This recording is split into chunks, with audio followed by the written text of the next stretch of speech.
Narsistlikning isqirt yuzi. Chamasi 10 yoshli bola kupa kunduzi maktabda chavaqlab o'ldirilyapti. Bo'ynidan chavaqlab o'ldirilyapti. Rossiyadagi maktablardan birida shunaqa qotillik yuz berdi, ko'rgan bo'lsalaring.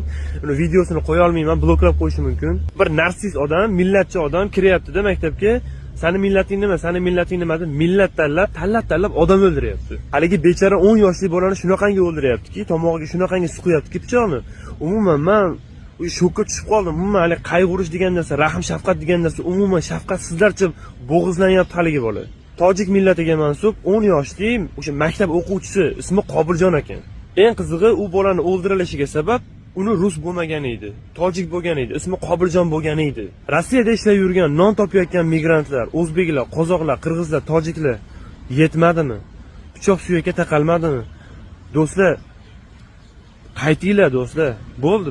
Rizqni beradi, Alloh beradi rizqni. Bo'ldi. Vatanlaringga qaytinglar, iltimos sizlardan. Sizlar